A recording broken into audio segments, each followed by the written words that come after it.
looking at making sure that your family, your kids, and everyone else grow in a very nice, supportive environment. Yeah, this is really a very great job because most of our kids, as you know, this is a foreign land, this is a foreign country. Most of them have gone into doing some other stuff.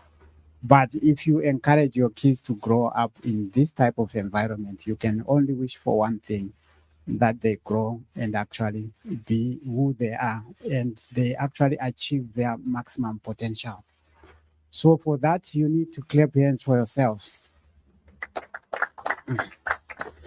So I I met Mr. Gwede and he said, I think you need to he actually heard me speak somewhere and he said, I think we need you to come and also be part of us and maybe be able to teach some of our fellow Zimbabweans. There could be other people from other countries. That's okay. So I'll start up introducing myself so you know who is actually here. I know I've already been introduced. My name is Sanders. My surname is Mulea. I come from Zimbabwe. I actually come from a place called Binga. Binga is Materere North, those that come from Zimbabwe. I did my primary and secondary education up there. Then I went on to do next Korea Hospital, which is one day. That's where I graduated there. And then I met my beautiful wife. So that's how and started. We are blessed with three children. They're all grown up. The one that you can see at the back, he is actually 24. And the firstborn is actually running his business. And the second one, she's a girl. We are blessed with two grandchildren. And she's actually working, she's doing property developments.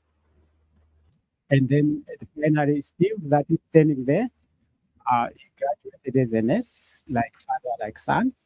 Uh, but I tried to steer him from that. He said, no, father, I just want to experience it. I said, okay, go for it. But then, to cut the story short, he has actually left nursing and is working in our business as a property investor. At 24, he has already purchased his second property. So this is what I would. This is what really made me to Australia. If I was not married, if I was single, if I was just by myself, I wouldn't have bothered. But because of the kids, I thought really do something for my family. So we migrated to Australia in 2004. I've been working as a registered nurse, obviously. I've worked in several hospitals around, but I landed in nursing hospitals that know where was working. I've worked everywhere, pretty much in nearly every state, including Tasmania, Queensland, wherever. Like as a nurse, those that are nurses, you actually work. But, but for me, there was always a question that was not answered. And, nursing is a very nice job. You get well paid. You can buy a nice home, drive a nice car, a nice kids. But I was just not satisfied around retirement because the money is enough to do what it can do. But I was always thinking, how then can I do better? So this is how I actually came up and ended up as a public. So today I cover a lot, but try and summarize. I can't cover everything in a single hour. I'll try and cover as much as I can, and then maybe the last 10 minutes to you to ask any benefits that you might actually have, because this is the only opportunity that you have to see. Okay, and this is the time when I give. That's the only way I can give back to the community, sharing my experience, sharing my journey, and also sharing everything else that I have. And today I'll give you whatever I have just to help you so that one day you might also experience and actually prosper. So that is myself there as the next back in Zimbabwe. And that is my wife. I think those that grow up in Zimbabwe resonate with that form. Okay, totally. From giving injections into property investments. So someone would ask, how still can you do that? This is the thing. If you want something, it really depends how badly you want it. And if you want it so badly, you will always get it. Something in our mind to say, I can't do it. Once you tell your brain you can't do it, guess what? Then you can't do it. So this is what actually transpired. So my wife is the nurse as well as I said. So we met at one their hospital. And as you can see, we never left each other together everywhere. So that is the family that actually brought me there. And those were the first steps that I took when I read it. It was like 2000. I came in 2004. But my family joined me and those were the first that I actually took. And this is what actually got me. So fast forward, I am actually running two businesses. One is consulting, which is there to help other investors like you because I did struggle myself. I lost a lot of money. So I thought, why can't I create a company that can help other people? So that is the CISA consulting part. The second part is CISA property developments. This is where we do our own development. So we buy them, depending on what is permitted there, we build, either we sell or we keep. So the information I am going to share to you today is general because I don't know your potential. Okay. The only time I can advise you and talk about your situation is if we sit down and actually know what what you are what you are actually looking for. So we're talking about property today, okay? And this is our house. But I know you have been talking about Christianity and everything else, but we are in this still need to fulfill that requirement that when we retire, we have got enough to look after ourselves. For when we part this world one day, which we will need to leave a legacy. We need to leave something for our kids. So for me, I came into property investments. I tried all other businesses. I looked at different situations, but I chose property. The reason I chose property is actually because of this. When I was looking at banks can actually lend you money. They can give you money to invest. So that was a very big tick for me because I don't have money. I need to get money from somewhere. You can leverage full asset value. So if a property is worth 700,000, it is 700,000, and the bank will value it at 700,000. It is what it is. And property is easier to understand. I don't know, some have done shares, people have done different things. Like I didn't want to wake up every morning to look at what the shares were doing. I just wanted something that I could touch, something I could feel, something that I could see, something that I knew would actually appreciate in value. And Australia is one of those countries where you only come up with a small deposit.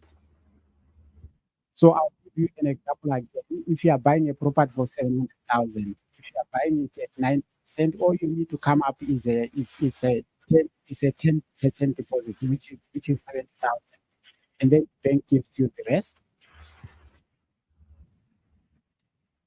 Someone would say, "Why would I borrow money up to 700,000?"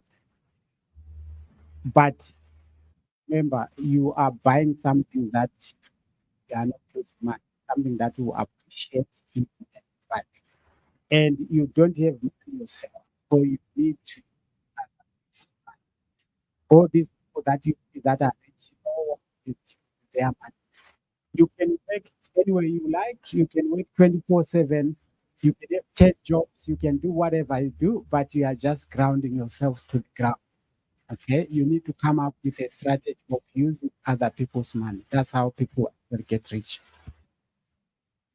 And the property over time has constant growth. I think you can concur with me, those properties that whether it's on home, wherever you live, property in Australia will always grow. And you know, the Australian taxation of money, they actually give you money to say thank you for helping the fellow Australians that do not have something to live. They actually there's a tax saving on that. And property creates passive. So all these things need to, oh, okay, so this is all possible, and I can even get a fulfilled retirement. Why then can't I actually invest in this? So there are so many ways that you can get started. I mean, probably 10 or more ways. But again, for the sake of time, today I'm just going to talk about two ways you can get started in property investing. The simplest way you can actually do it. So the first one is using equity from stock or using equity from your investments. I think culturally where we came from Zimbabwe or up here, if people will tell you buy your home where you live, pay the loan, and then start investing. But that's a good idea. But the bad thing about that is pay a mortgage in Australia takes an average of 20 to 30. So if you are in your 40s, you are going to pay off your home when you are 60. So I tell you that you want to start investing in your 60s. That will be too late. So what I'm trying to say, if you got your own home, you need to use the equity from your existing home, buy more and more and more properties. For me, the concept is you rather own one or own two or three or more properties. If you are clever enough, the answer is there are to actually own more because if you just own your own home, you can't sell it because if you sell it, where are you gonna live anyway? But if you use the equity, you might end up with three, four, or more properties, and then you may just sell one of those and actually clear the mortgage on your on your. So equity is the difference between buying your home and what you actually own what you own in the bank. And so, just for example, if your property is worth 1 million and you owe 500,000, that means you have another 500,000 equity to actually access and to invest. And popular because it grow your property portfolio faster, and you do not need to sell or come up with a physical cash. So if I may ask in the crowd, how does it take you to save $10,000?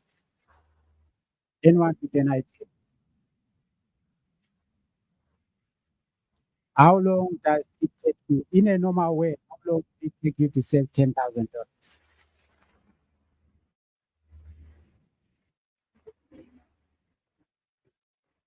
So, so it is easy to save money. Why? By the time you save $10,000 in the bank, that's what a telephone call is from Zimbabwe. Okay, someone is sick, which could be genuine, or someone rings you, I need this. And because money is there, you can't tell me, you can send it to your relatives. And this is called black tax. And it's really eating a lot of people. So all I'm saying, it's not bad to do that, but you are also compromising your lives. There's a line that you cross that say enough is enough. If you say genuine help, yes, I'll act up. I don't want I'm actually there to assist. But the point I'm trying to make here is it's very hard to save money. So if there's already money sitting in and there's $100,000, for God's sake, why is that money sitting there? So that's the man that I'm talking about. That's the man that you need to take. 500,000 will probably buy you an 3 or 4 homes. Okay? And the other situation that you need to be mindful is the equity that you grow, it, it should be used for buying more investments. It should be used for renovating your home, improve the value. It should be in shares. That's okay. You're not and starting a business. You can start for. But I've seen these things being happening to us when we have got equity in our home. So someone will take and purchase. That's a very big mistake because that car you buy it for $20,000 today, you drive it out to it carry is 15,000. So I don't think that is actually and of a bad debt. So say you've got credit cards, personal loans, and then you dip into your mortgage to pay that and going for expensive holidays. And yeah, so I'm trying to tell you the two differences, say which is good and which is bad. So the other way is always we spoke about equity. It's a long topic that I can't finish off now. The second way to get started is using your super. How many of you have how much they in their super funds? Sure, by the hands. And how much have you actually? How many of you have actually set up your self-managed super fund? So, guys, this is the takeaway home today. Okay, say for you to save $200,000 in your entire time you've been working here in Australia, if you have, say 2005 to 6. If I give you $200,000 today and say you are not working anymore, how long do you think you can survive? Living the same lifestyle without compromising anything? How long can you survive with 200K? So these are questions that we need to start asking ourselves because we think 200,000 is a lot of money. But guess what? Once you stop working, the bills don't stop. You still need to go for holiday. You still need to put fuel in your car. And probably you have got more medical issues and pay bills. So these are things to plan for today. So the other avenue we can use using our super money. And I'll show you examples of people that have actually done it. Using that. So you can create your own SMSF because you don't trust whoever is managing your money right now. And it is one of those areas that people actually benefit. And the good news, I have even written a book on it. And again today, because I'm here and actually someone to come and actually help you, I distributed 3 copies to you.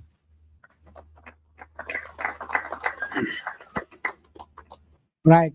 It offers better return options. That's all we are planning for. You can even join hands. If you've got less money, you can join with your sister or with your wife. You can combine that if you have each other. Okay? Uh, so and then you can share the risk. And you so and unfortunately for you to do that because the prices of houses are going up every time. I used to help people with 150,000 in the last 4 months, but with even with the inflation, even with interest rates and everything, they are still going up. So you need to get 200,000 balance in your super fund, either individually or or maybe if you've got someone, you can actually do it together. So the reason why we are establishing our super is to manage our own money and to provide for a better retirement.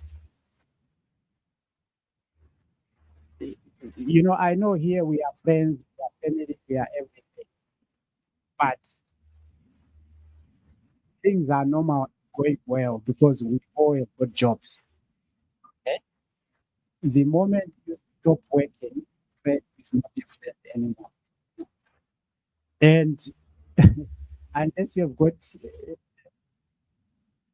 Ghanaian uncle, a Ghanaian sister, or anything, or but even your sister in Australia, they can't look after you. They'll tell you I've got my own issues. So why we plan these things today? Back home, I'm telling you, back home, I don't even care. If I don't have food in my home, I'll just go to my uncle say I need salt today, and they'll give it to me. But up here, I don't think that happens.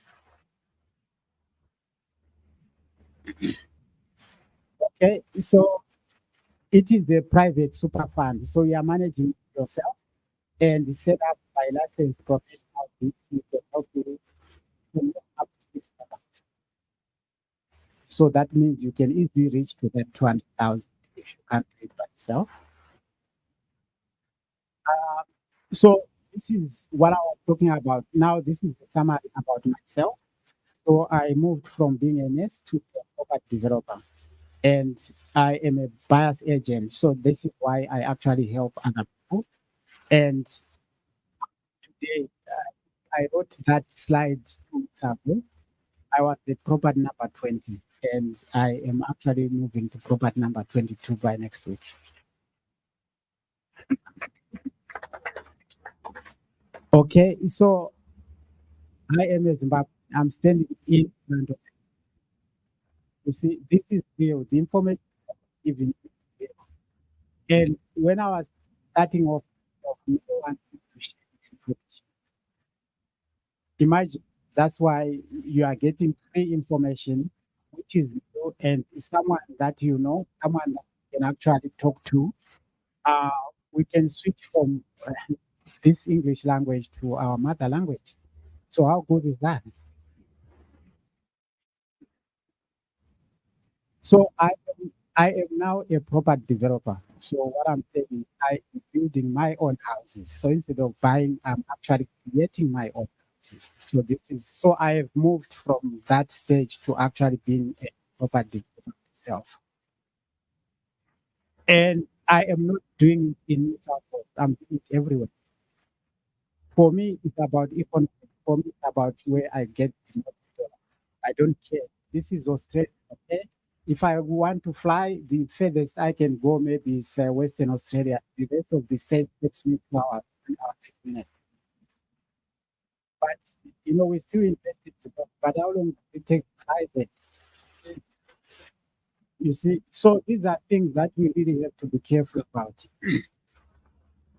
And if acquired and developed and sold properties, okay, and I've written a first book, which is here, and I am also giving.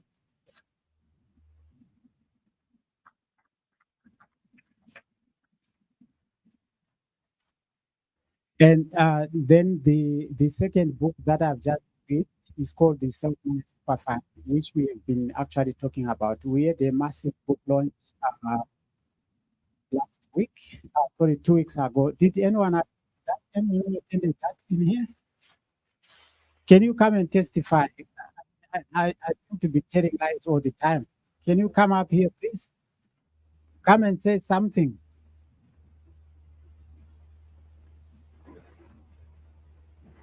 Yeah, guys, we really need to start with stuff. So I wrote this book again for a reason, and I'll tell you why I actually wrote it. Yeah, so I think about 2 weeks ago, we went to Sandra Sundaya's book launch, where he gave a very insightful. Plus, I think today will be fleshed out everything, just to make it palatable, fit in a very short time. But it's a very helpful lecture, and there's lots more information. And one thing that I can also add to that he hasn't told us is that he gives you a free consultation So initial consultation with him will be free. So after today, please maybe talk to him and organize one, because I don't think he's going to give you all the information at the time that he has. Thank you very much for that. Yeah, the book launch was really successful. We had people flying all the way from Western Australia, Tasmania, but it was really high. It was a very good event. So I have won multiple awards myself. And I am trying, and I am good voice to actually educate other people, which I am doing. And that really inspires me. I've purchased the 300 investment properties for other people. Can you see that number there? I've been in business from 2019, and already I bought more than 300 properties for other people. I'm really trying my best to change people's lives. And I want to be that person when I part this world to say, if it was, we actually could be where we are today. Uh, and I am the voice around self-managed super fund as well as equity investment, which we have covered. And I like community support. So many communities, whether monetary or just being there supporting them. And I want to be that person that gives education. So, guys, you are really benefiting from this. I'm telling you, after the 45 minutes of our presentation, I think it will change your lives, change everything around you. So, and also for now, uh, I don't know, those that drive around a lot, I am now, I am actually nearly on every area in South Wales on buses, okay? So we've got buses in Central Coast, we've got buses all over Sydney, nearly everywhere. If you haven't seen this bus, probably you are careful enough. The reason why we put that bus is to educate other people to say this is possible, okay? And if you can see the bus, and up there, and you can stop and flag up is so we are really trying to uplift ourselves. Other communities are doing so well, guys. I'm telling you, Zimbabweans are one of the most educated people, most hardworking, but somehow we do not plan for our future. Please let us end this from today. So that's my first book, and this is my second. So the reason I wrote that book there is to impart wisdom and investor education in a simplified. Because guess what? If you try and search information about my fund, there's a lot of jargon and misleading everywhere. You try and Google it, you will never understand it. So I put that all together and actually simplified it so that you can understand it. Every question you may have will be actually be answered in there. And answer the most frequently asked questions. And to prove that property investment is not only for the rich. If a person like me coming from Binga and from a very poor family, mom and dad never went to school. And I really struggled to go through school myself. And I don't know how I actually did it. So if you can do it, you can do it. Okay. You can work smarter but not harder. Remember what I said, the problem with here is you end up with two jobs. And when you do that, your family is compromised. You're not working. You come in, you can't even see your kids. You are tired anyway. You are asleep all the time. It's hardly time to talk to you. You can't even listen to them. All you want is money, money, money. And guys must end today. Okay? You need to work smarter and not harder. Uh, it was is for to it's actually a comprehensive guide. It's like a Bible. anything you need to read about that in that book. So this is briefly what we cover in that book. It covers, it's entirely about self-managed super fund investments. There is my story there, my success story, how I started with my super and how many properties I have in super right now. Okay, so that's number one. Number two, there are success stories of clients we have helped. So you can see that this is possible. And when we did the book launch, we had people coming on stage and talking by themselves about how they've actually made using super. So that information is actually there. And how to set it up and tools that you need to be a successful property investor.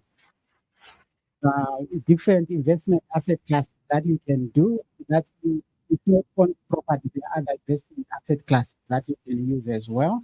So that information is in that book as well. So now let's quickly go into examples of clients that have used their equity or their super to invest. And you see the difference. So this client, we helped them purchase this property in 2021. They bought it for 650 and rented for 750. Just look at the numbers, okay? This is how much it is worth today. Is that person working harder or smarter? So this is what I'm saying. They get 650, but however, they borrowed the 650. They put in their money, obviously, the 20% deposit. They put in the tenant is paying $750. Yes, it's painful to get mortgage initially, but then you push it to someone else. How good is that? What business is that? And it has already grown up in value over that. How long is it taking? It made 300,000 in a space of under. Can you see how? Yeah. And you never get this type of education. This one use it. Okay. This is the central cost. Those are the central cost. So we helped this client. We bought a house grant platform. The reason for that, we wanted two incomes. So the main house, you can see the floor plan there. The main house is rented for 700. The ground flat rented for 450. And this is how much the collective rent is per week. For 850 and the rent is 1150. Can you keep that property? Can you keep that property? Do you need a second job? So is that working smarter or harder? And how much-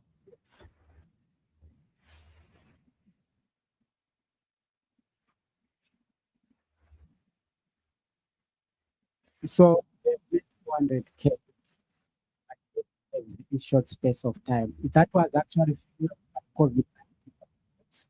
COVID-19 actually bringing illness. That brought cakes as well. Okay. So this is mine. This is mine that I bought. It's a duplex. So there are two houses, as you can see, one on the left, one on the right. We bought it in 2021 for 1 million. So it's 500 each, 500 each. And then it's rented for 600 on either side. It's bringing 1,200 a week. And that's how much it has gone up in value. I'm actually happy with that. Hmm? And these are real numbers. And it's happened. I sleep. I don't even need to think about this. I don't need a second job.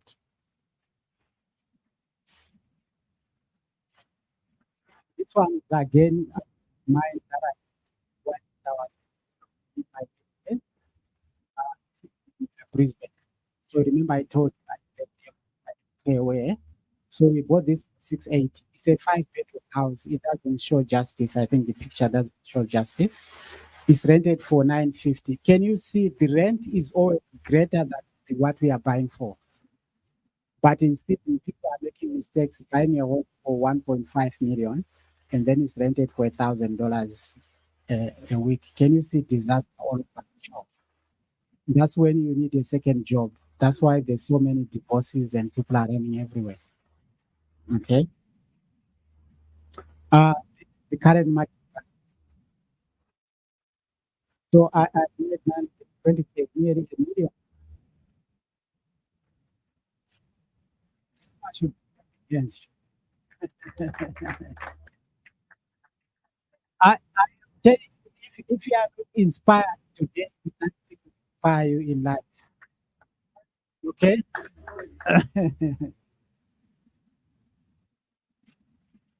This is the client of ours. This is Wollongong. We helped buy this in 2000 for 800. It's a duplex, as you can see, for 1.1. And this is the current market value. So they've made 700K within a short period of time. So we find these properties. You may go everywhere, you never find this. Yes, we have someone who knows what they are doing, someone who knows where to look for. So this is how after someone who asked us, how do you help people? So I and how to help people.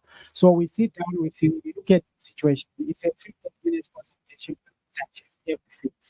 I may be talking about things that will make you crazy and think this really, guys. I deep into your situation.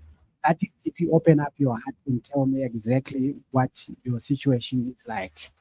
And then after that, I'll advise you if it's possible. If it's possible, I'll tell you how you can actually get there. Okay. If it's possible, then I'll say, okay, let's then work together. So obviously, after extending properties, we are specialists in SNSF. We buy commercial property. And from those figures that you saw there, I would never support negative gearing. I don't know if you understand the difference between negative gearing and positive gearing. So negative gearing is when you form this situation. Positive gearing is when you form a business in simple terms. So what we are doing is we are forming businesses to lose money. In that example where I said you buy a property for 1.5 million and the rent is 1%, you just digging yourself into the why this thing. So I act as your property mentor and review your situation and then recommend a suitable investment strategy. Because so many investment strategies and they are all different. We all have got different budgets that need different this and that. We are never the same. Someone could afford something for 1,000 versus someone who can afford for. So we all have to start somewhere. And I assist you and give you all the necessary professionals and we do the research and due diligence. That's where the difference comes. And we look at every state. Uh, we spend time and money because if you don't know. And the chances of making mistakes are very, very huge. And we are not borrowing $10,000, we are borrowing thousands and thousands of dollars from the bank. So you need to make sure that you mitigate risk. Uh, Property investment buyers advocate, and I also say one-stop shop. So what I'm saying, you get everything you need. If you are looking for professionals, you go to professionals to help you. So you don't need to be running around and looking for an accountant or a financial planner or whoever to do in that respect. We help you grow your property portfolio faster, and risk is the one that is major. Because how do you know that property that you are purchasing is not a flood zone? It's in a, probably it's in a very crime area, or maybe in an area where there's no capital cost. How do you know all those things? So you just invest blindly, hoping that tomorrow will work. And doing on education and stuff, which is actually very, very, very crucial. So this is how you can contact us. Those are But sorry, but then so how I am going to bring that slide back. Let me just say a few things. So this is how we help other. So today, as I said, number one, we are distributing books for books back. The only thing that we request from you in exchange of the books is just getting your details. Because through a lot of education, you actually be part of the property investment revolution. Guys, we need to learn. We need to learn these things. So that is why I'm asking for your details. So you're actually part of the community as well. You can actually see what other people are doing. You can read about other people's success story. You can also know when there's a live event or a seminar or whatever, and you choose to attend or not to attend. It's really up to you. So by giving us your details, then we exchange the book for free. So there are two books. Make sure when you go down there, you actually grab not one, but two books. And then the other giveaway for today only is that are ready to invest. If you think you are ready to invest, you are ready to super fund, or you think you've got enough equity to invest, we actually give $50 discount from our consultation fees today for the first five that will fit in our box today. Okay, so this is another free gift that we are giving you today. So then back to the details. So this is our details. Even if you don't get them, got business cards, you can actually grab a business card as well. The book also information that you can actually pick up. So, guys, this has been inspiring. I think. What do you think? Are you pumped up? Are you inspired?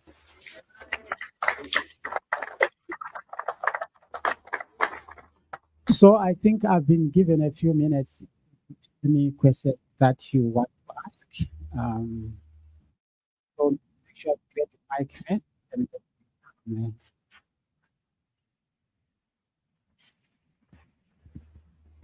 anyone with a question?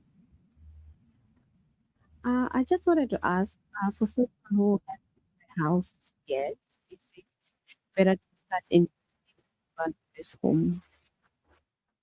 That's that's a very nice question, and that question.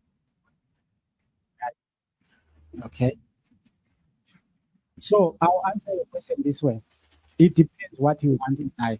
If you want to bring your family in a nice environment, you don't want to rent, you want your kids to be with you all the time, you have to buy your own home to live in. And most of the time, it is more emotional than being economical because you just want a place to live in. Or maybe friends or all your family members have a home. You are the only one who doesn't have a home. And you think, oh, why haven't I bought a home? It's fine to buy your own home. But the downside to that is, remember, if you buy your own mortgage that you have, it's on your head. It's not going to help to repay that loan. So if you pay 1.5 loan, start doing the loan limit, depending on your budget, you may not be able to buy. Okay? Be able to buy another property. You buy one, that vice versa coin. If you so invest, that then economic want to suffer upfront, but to what I mean by that is the example I gave come with the initial cost to buy that home. You take it to someone else to actually pay the loan. You still continue to do it. But when you get this, guess what? The only thing you're paying is electricity, bit of water rates, and maybe you're also paying electricity or any other bills. So the chances of saving and buying are very high. You may end up with five properties, whereas the one who chose to buy their own home is only one. I don't know if I've answered your question. And then after the maybe 5, 10 years after accumulating those properties, what you do is you then sell one of those properties and go and buy your dream home cash. How does that sound?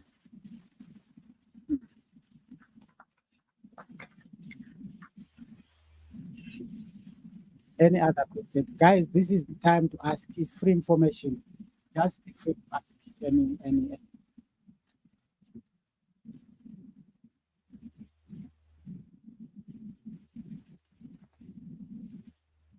My question, uh, if you would want to do a self-public invest to buy a software using your super, is there like a cutoff age where you would say it's not advisable when you are at this stage? Yeah, again, that is very critical question. So what I've seen over the years is people leave it so late and they want to do things at the last minute. And when you do that, things don't work out. When you are disparate, if you say you are disparate, things don't work out. But when you have enough time, things will work. God is always forgiving. So to answer your question, I am actually helping people 80s in the 60s. That is, if they are waiting to work for another, because property investment is a very quick scheme. It takes time. You need at least 5 to 10 years. Okay. So probably 60 is the kind of time if you are willing to work further. But otherwise, it's better to do it earlier than actually that. I've answered your question.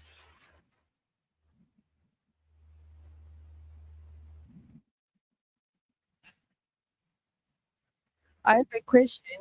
What's better to buy a built house already or where you buy and then you build? I don't know what's the best option. I'll be here today. So there's no wrong or right. Okay. Then it depends with your investment strategy and how aggressive or how you actually want to move. For me, for now, I am helping clients purchase a property that is already built. The reasons for that is right there. The risk has been taken up. Okay. When you buy it and then build, then you are involved in other people, you are involved in builders, you are involved in things that you can't control. So you may make money, but I've seen so many things going wrong that you need to do your research at the from the beginning, make sure that whoever the builder and everyone who involved in the transaction, they've actually finished what they actually promising. But I advise them, let us buy something that's already produced, that is not too old, probably 10 years maximum.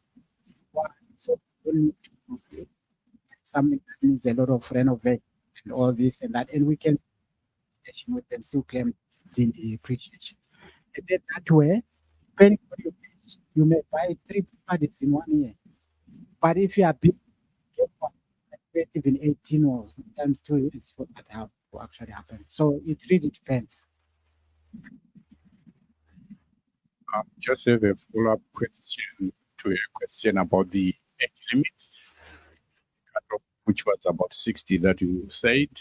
Will it still be recommendable that even if, let's say, someone is at 60, they decide to buy the property, but not with the intention of owning it, maybe just the capital gain, they can sell it and benefit capital. Is that in super or in your name? Yes. Super. Yeah. But my big question is, whatever that yeah, these things that I'm talking about, we are all in capital growth. No one is investing for anything else. I don't want to buy a house for $500,000 today, and then 5 years down, they make this 500,000.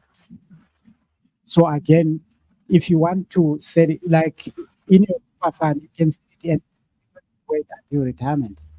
So if you make enough, like those guys are telling you that they've made 300K, you can actually sell it and then get that money.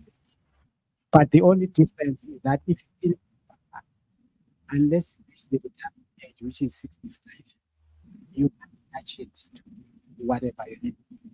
You pay invest it or buy more and more invest.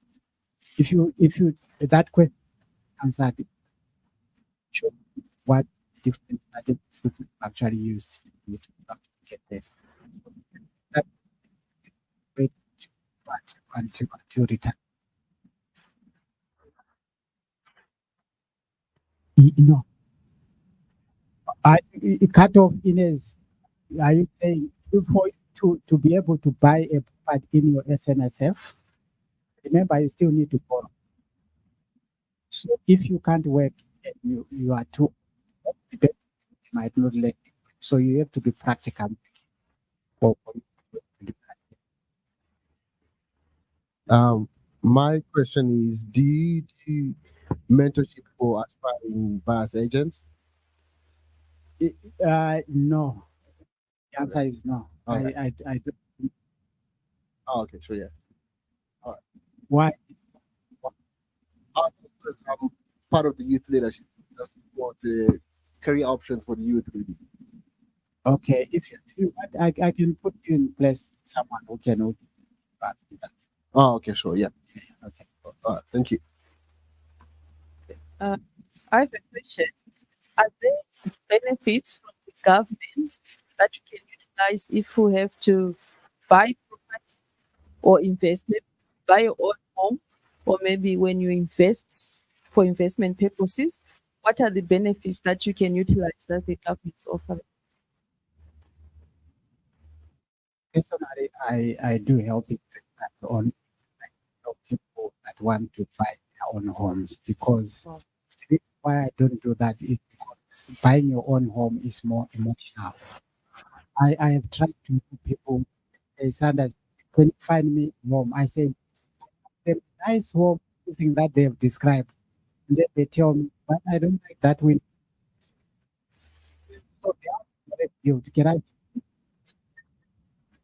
But if it's an investment, it's about economics, it's about money. Okay. And if you get all the numbers right, you actually buy it regardless of which direction is actually. So to answer your question, if you want to buy home, the first home buyer's card, the one, and because I don't do that stuff, I think for that you need to buy on the list, and then once you are then you just get those benefits, maybe free stamp duty, this. But if that's where the benefits are. If you remember what I said, because now you are an investor. Now you are providing shelter to some of these Australians who have nowhere to live. The government says, as with this big burden. So you get a lot of tax depreciation, tax benefits, whatever you spend, okay, repayments, and at the least it doesn't end. Whatever you spend during the financial year, the government gives you part of that money. So they may give you a third of what you actually spent.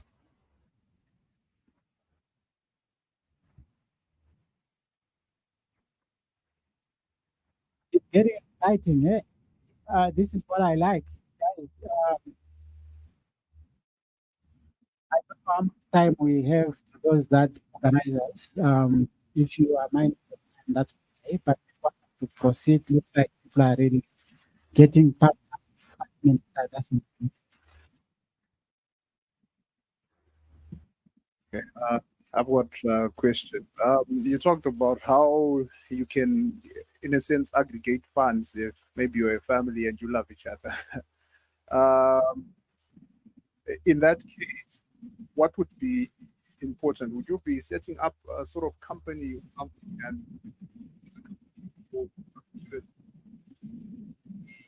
approach the bank and yeah, approaching them as a company or as an individual? so before I answer that question, self-managed. So when you form a super fund, you and your wife, say your wife has got 100 and you've got 100, then you put that money together. So the first step you need to do is to form the self-managed super fund itself. So it's a business. You are actually forming a company itself. So then that company will come with the self-managed super fund name, and then it will come up with a bed story that I will try and simplify. Then the bed trust will actually purchase the property. So it's still your company, but it's not you borrowing. Actually, self-managed super fund borrowing. But it comes up with a structure that the company, yes, it has got its own bank account. So the 200,000, but you can't take that and caution. Okay? That money is for property purposes only. So then you get a broker. The broker goes to the bank and say, I've got here, they've got how much can they borrow? That's their and then and everything else. So once we know we can buy for so much, then we go into the market, find the property that we need, find it, and then so the super fund will contribute 20% and needs, then the bank gives you the rest. And once that super fund is then formed, the employer now no longer contributes to those other funds like super fund. So that money goes into your self-managed super fund. Your wife's contributions goes into your self-managed super fund. The rent goes into the self-managed and instead of it being spread everywhere. And then the loan repayment comes from the super. So it's self-managing itself. You don't need to take it from your pocket. So that's how lucrative this is.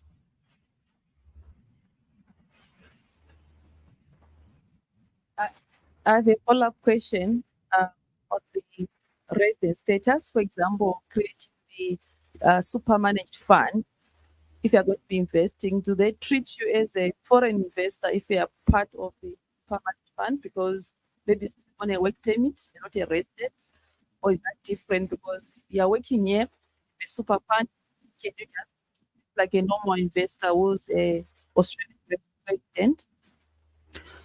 So that is more an accounting question than anything else, of which I am not an accountant. But I'll answer what I know. For you to do things that you're talking about, you need to or list or that can't be investing is a foreigner. Foreigners have got different rules, which I don't know myself. Obviously, there's more questions involved, or this or that, but if the answer is you need to be an Australian citizen, or at least a permanent resident to be able. I've got two questions. So what's the minimum super from the super fund that you can start investing?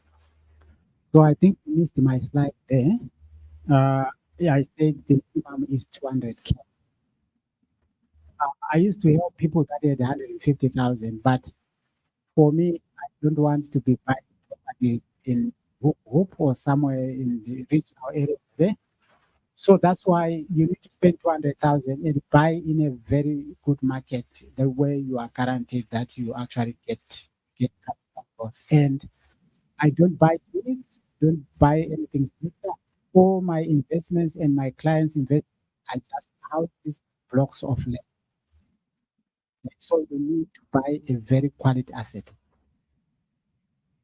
The second question is, let's say you got a investment property, maybe they're going for 1.5 million, and then, but it's not gaining equity. Interest rate and no equity, and how do you manage that? When you're in that situation where the property is not getting anything, it's costing you, maybe the rent you're getting like 3,000, covering you, maybe you end up topping up to try to manage the different fund. How do you come out of that, or how do you manage that to get to a profitable stage?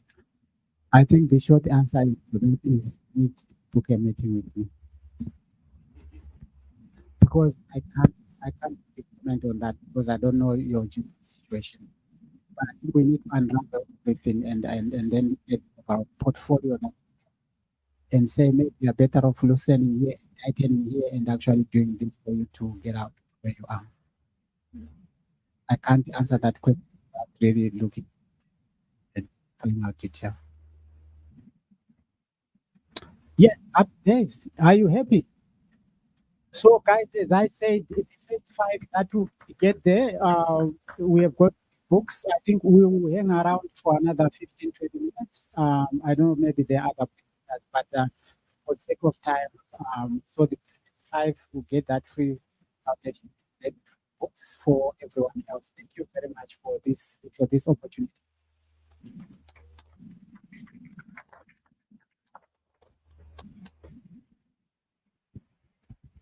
All right, let's just round of applause for Mr. Blair. Thank you so much for that information. We value it so much. Thank you for your time. Thank you. And for those of us who've attended, definitely encourage you to be part of the first five to get the free consultation. I believe it will be worth it for those who manage to get it. Without further ado, I want to introduce our next presenter, Mr. Washington Mazambani. He's a wealth and property mentor, and he's going to take us through the presentation. Please clap hands for him and welcome. And show him the love.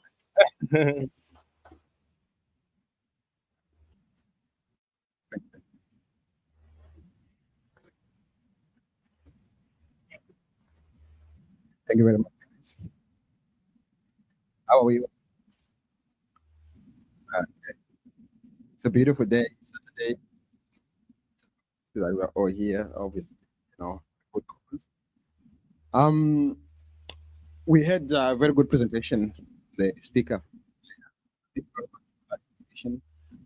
guess what we're gonna cover is the aspect of finance.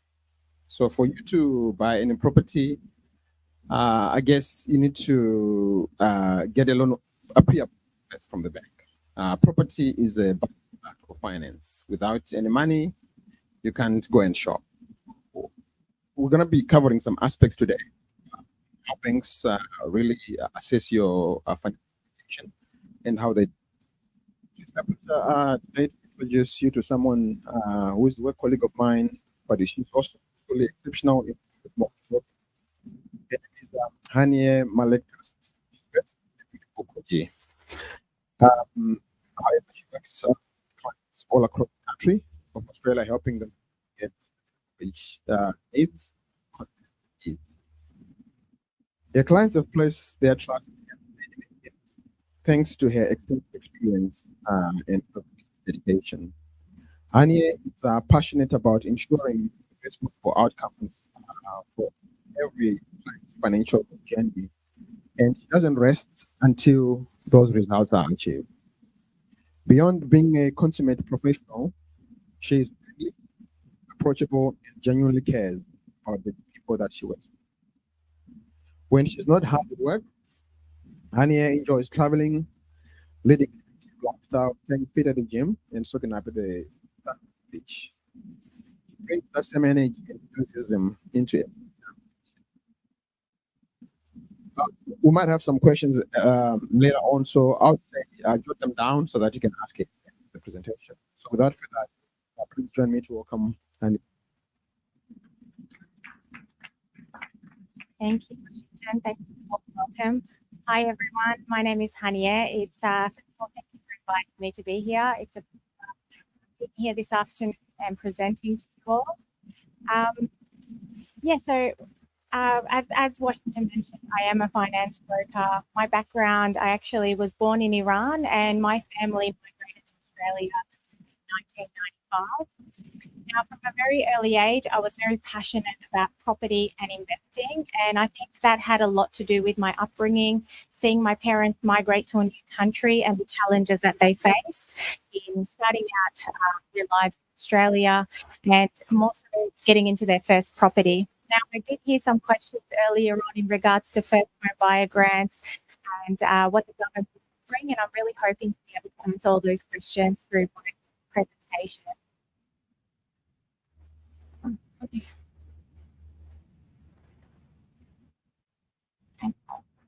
So, getting into property. So I began working at an early age. I was 19 when I joined ANZ, and very early on, I got to understand about the finance market and finance market. I got to understand the good debt versus bad debt. Thankfully, I was able to actually purchase my first property at the age of 21. In my time at ANZ, I was able to work in many different areas of the bank. So I was fortunate enough to do that. But predominantly, I spent my time in business banking, helping small to medium enterprises with their cash flow lending needs.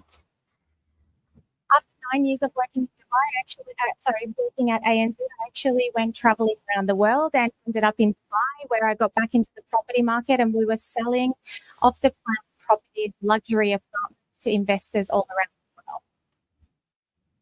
After a couple of years of living in Dubai, I actually moved back to Australia, moved to Sydney, where I joined Commonwealth Bank as a senior mobile lending specialist. Now, as I'm sure we can all agree, the last few years have been a very interesting period around the world, first of all, but mainly in the property and interest market. Okay, so we've seen all-time low interest rates of 1.89%, and clients were able to fix those interest rates for up to a 4-year period, which, thinking back about it now, just seems insane to me. Obviously, the low interest rates allowed many clients to be able to borrow a lot more, so borrowing capacity increased as the interest rates went down, but we also saw a spike in property prices. Okay.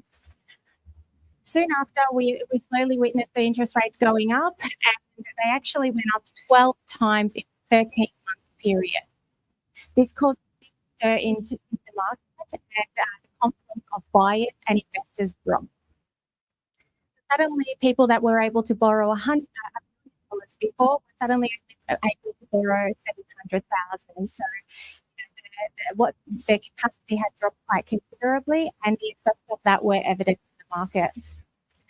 That's when I decided that working for one lender was not going to suit me anymore. I wanted to be able to help more of my customers help their financial goals sooner, and working for one bank, having one set of products and one set of policies was not going to help me achieve that.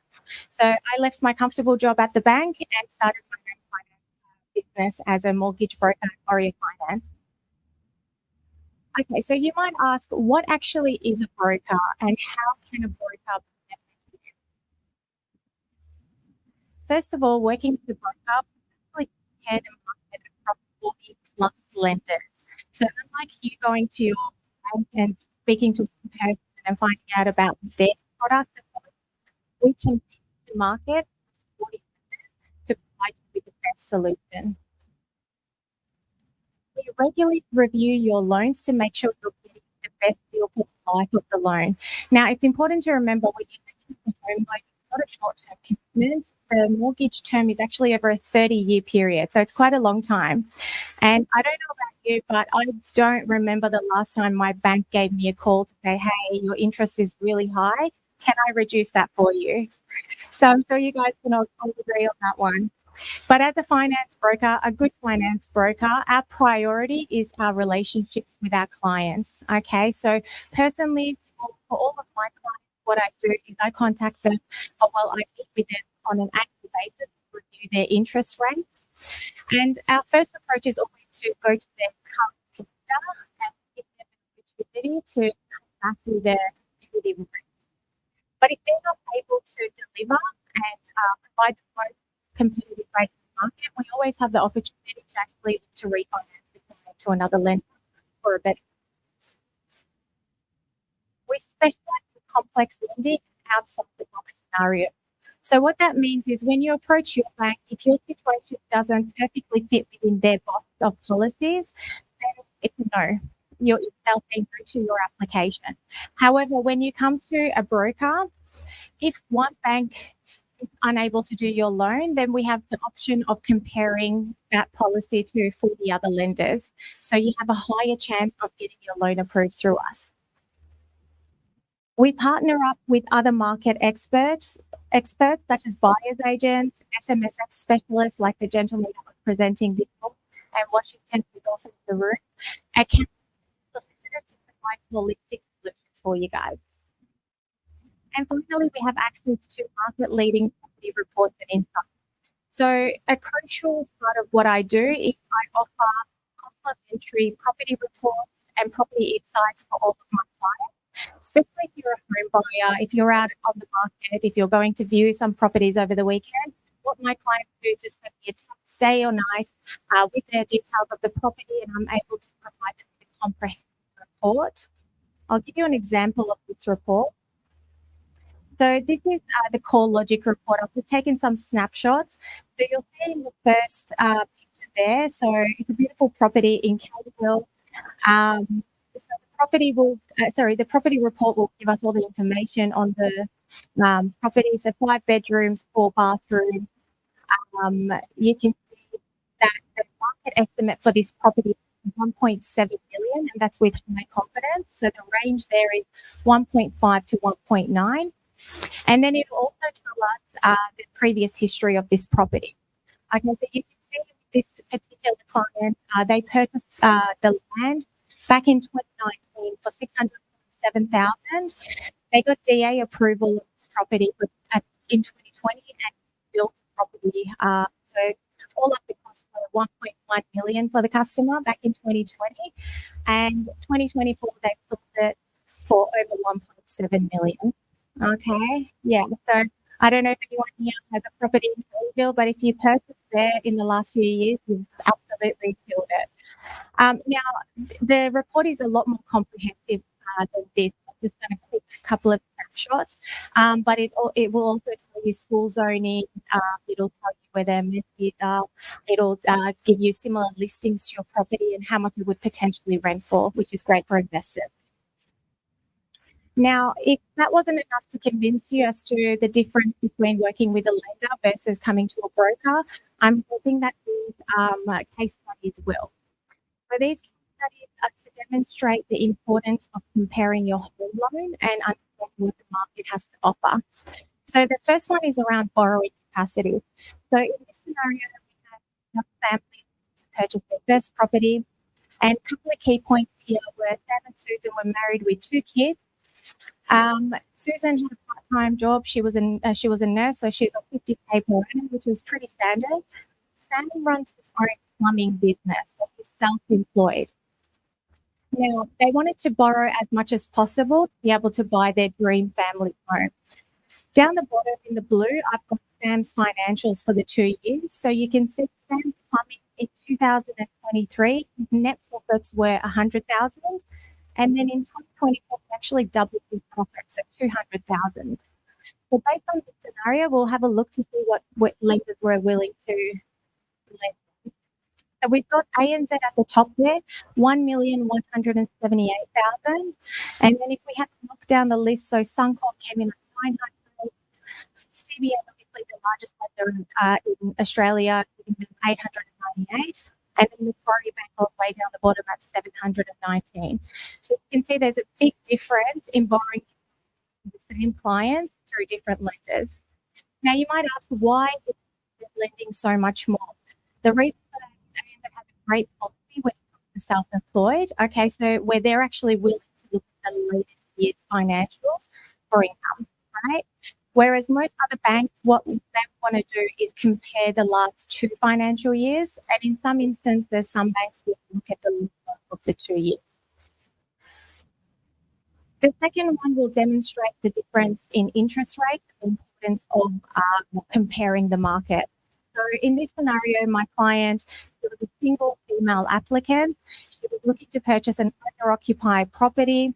And the key points we here were she wasn't eligible for government grants or incentives because she had previously purchased the property. And the other thing was she only had a 10% deposit, so plus stamp duty. So this was an LMI deal. Now, LMI is actually stands for Lender's Mortgage Insurance, and it's a premium that's charged to anyone that's looking to borrow money that has a less than 20% deposit. The reason the banks charge this premium is because they deem your loan to be higher risk. So not only they charge an LMI premium, but in most instances, the interest rate will be a bit higher. So you can see at the top there, ING offered 6.34%, which is a fairly reasonable rate for that kind of LVR. But then if you compare it to the mortgages, we have Westpac at 6.65, ANZ at 6.74, and NAB at 6.99. Okay, so there's a huge difference in interest rates for the same client. So needless to say, we took this client to ING for the best offer. By the way, interest rates have dropped a little since then.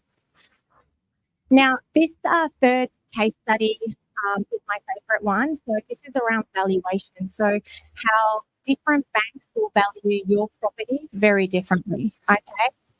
So I'm not sure if anyone here has had a valuation from the bank in recent times. No? Okay. So in this case study, my client was a doctor and he was looking to refinance his home loan in order to cash out from his equity. Okay. He wanted to cash out from his equity because he wanted to put it towards the next purchase, which was a block of land he's going to build on. Okay, so a couple of key points here. He wanted to maximize his property value in order to cash out as much as he could to then the land and build it. As you can see, it's a beautiful property in New South Wales. He built it in 2020, 5 bedrooms, 3 bathrooms, and double garage. So the first lender, CBA, came in at $2,100,000 for this property. The second lender, St. George, came in $2,350,000, which was closer to what the client had estimated his property to be worth. And NAB came in at a whopping $2,450,000. Okay, so you can see that's a difference of $350,000 for the same property by 3 different lenders. It's a huge difference. Now, the other thing about this client was he was a doctor, as I mentioned, and he wanted to borrow 90% to build his next home. And with NAB's policy, we were able to waive the LMI, Lender's Mortgage Insurance, under the medical provisions. Now, the person who had the question around first home buyer, who was that? Yes, hi. $2 billion to be mindful of.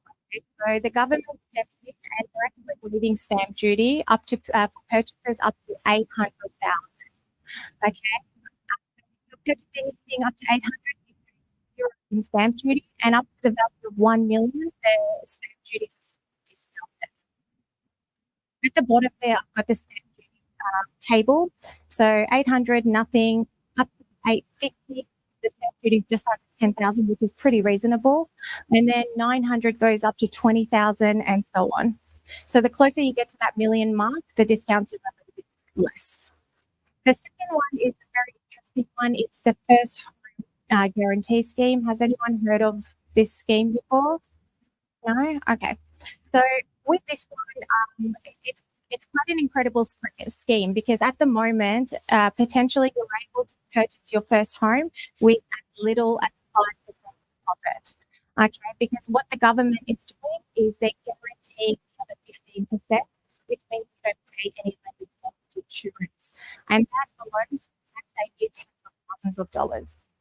So there's 35,000 spots made available for this financial year. And a couple of the eligibility criteria to be mindful of is you do need to be an Australian citizen or a permanent resident. Maximum income for a single person is 125, and maximum income for couples is 200,000. Maximum purchase price in New South Wales is 900,000. And you obviously need to purchase it with the intention of living in it. So you can't buy this property as an investment. Or you can convert it to an investment at a later date, but intent has to be owner-occupier. Now, there's a number of major lenders and non-major lenders that are participating in this scheme. So the good news is, there is that there's a lot of banks that are fighting for the first home buyer business, and there's some really good rates. Now, what does this actually mean in terms of how much you need to purchase your first home? So on this table, I've actually demonstrated the standard cost of purchasing a property versus for first home buyers. So here on an 800K property, the deposit of 5% is 40,000. Stamp duty would normally be 31,700, but that's actually waived for first home buyers. And the outline, as I mentioned, normally would be around 54,000, which once again is waived. So as a first home buyer at the moment, you can purchase something to the value of 800 with just 40,000 savings, which is pretty awesome. So the saving there is like 55,700, and I've just written there, just allow an additional 5,000 to combine government costs, any solicitor fees, all those types of things. Now, another thing that I want to highlight is around refinances. So who has a home loan here? Yeah, great. So basically, with your home loan, as you may be aware, over $80 million in fixed rate home loans have actually come to maturity in the last 24 months. So it means people that fix their rate at 8, 9, 2% are suddenly going to 6.5% rates, right? So if that's you, then it presents a really good opportunity to actually review the home loan to make sure you're not paying too much interest. So in this example here, we've got a loan that's 700,000. Lender A represent your current bank, and lender B is the bank you'll be refinancing to. So let's assume your interest rate currently is 6.5%. That could potentially be reduced to 6% or even lower with some banks at the moment. Monthly repayments you're paying at the moment, 4,424, will be reduced to 4,196, with the saving of 220 a month. And then your monthly interest, 3,791 currently, will be reduced to 3,500. So that's another $291 savings per month on interest. What do these savings look like in the first year? So interest alone, you're going to be saving $3,492 in the first year. Now, most banks are fighting for your business when it comes to refinance deals. Okay, so a lot of them are throwing cashback offers of up to $3,000 per security. So the first year, you're already saving $6,492. If you are able to refinance at a lower rate, but decide I can still comfortably make my repayments at the original amount of 4,424, by continuing to do this, you're going to be reducing the loan term by 5 years. Okay. And in addition to that, you can probably take a holiday on the bank because you've just paid $6,422 for the year. Some of the other offers. We have our medico package offer, which is anyone in the medical profession for 25% without paying any lending insurance, construction loan, and this is for both owner-occupier and investors. And the professional package. Now, this is particularly for accountants, solicitors, lawyers, and banking professionals, where you can actually borrow up to 90% without paying any lender's mortgage insurance. SMSF lending, I think you are all across SMSF lending now, last presentation that we had. But obviously it's a really topic at the moment, and a lot of people are showing interest in this space. Obviously I've got Washington here as well, who is a specialist in this field, so you guys can have a chat to him also. Now, if you are in the market and considering purchasing a property or borrowing money for any reason from a lender, I just want to go through some do's and don'ts. So do keep your account in order. Now, I can't actually stress this enough because all too often we see clients coming to us, they want to borrow money, but every once in a while their account may overdraw. It might just be by $20 or a couple of $100s. And for them, they think, oh, it's not a big deal. I've got my paycheck coming in 2 days. It's going to go back to the positive. But every time you overdraw your account, it's a hit next to your name. Okay. And once you have enough overdrawn, then it's going to prevent the lender from potentially losing money, or you'll be paying a higher premium when it comes to rates. That's really important. So a savings trend. Okay, so when you're looking to borrow money, the bank will want to see that you're able to put away money each week or fortnight, however you get paid. So even if it's a small amount, it's important to show a savings trend over a period of time. So often we think, oh, when I my property or when I do this, then I'll cut back on my spendings. If you're thinking of borrowing money, I would recommend to reduce spending now, okay? Because all too often we ask our clients, how much do you spend per month? And all too often people underestimate how much they spend. So they might say, oh, $1,000 a month. But the banks, what they will actually do is go through your bank transactions, so your bank statements. And if you're spending $4,000 a month but declaring $1,000, they're likely to use a higher amount, which is going to impact your capacity. Now, some of them don't. This one, please do not take on any new debt if you're thinking of borrowing money. So I think these days, like, it's very common for us to get buy now, pay later facilities, or credit here, credit there. And it might be $500 here, $1,000 there, $2,000 here, but all these limits ultimately add up, and they're going to affect how much you borrow. Obviously, don't get a loan or loan. So I actually had a scenario where one of my clients, he purchased a property off the plan, and once the property came to completion, finance approval with the bank, and he advised me he just bought a car. So obviously, this was suddenly had to include into the application. And as a result of this service with the major lender, settlement was approaching weeks away, and we quickly had to find him another solution. The lender had, I guess, to borrowing, but so please don't take on any new debt. The other thing, don't show misconduct. So this goes across like your bills, anything that you have to repay. Even if you're making the minimum repayment, it's important just to do that. And finally, please don't have any track of your savings. Okay. Often, again, we actually have clients come to us to buy a property.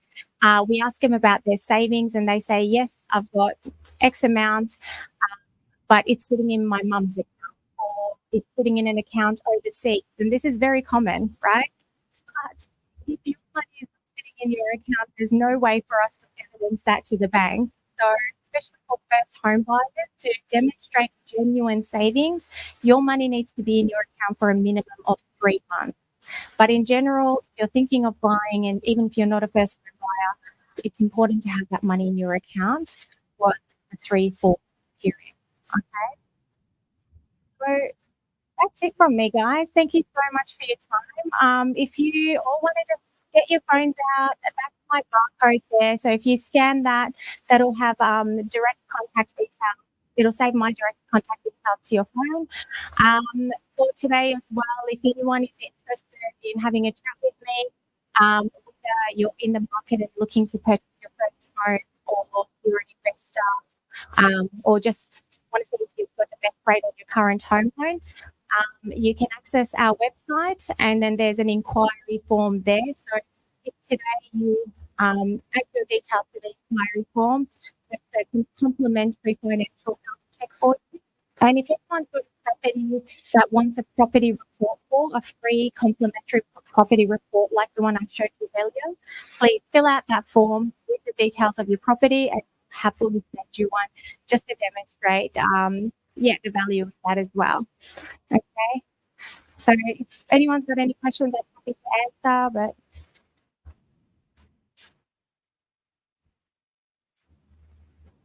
questions?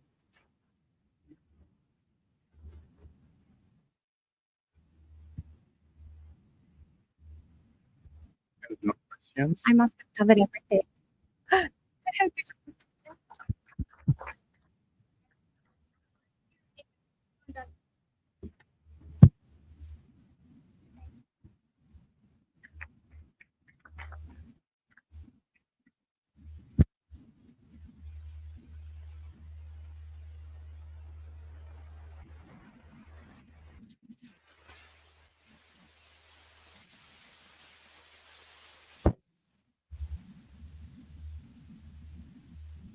Like Washington and Hani. Yes, for that lovely presentation. Please give a round of applause for Hani. Um, so I don't know, will you be hanging out for the next 15 minutes so people can come? Yes, so if you've got questions or want to get further information from Hani, they are hanging out for the next 15 minutes. Otherwise, we are free to go outside. We'll be dismissed. Our next session is at 6 p.m. So please, please come back and invite them to get it there. Oh, 5:30. Yes, 5:30. Interstation. Thank you so much.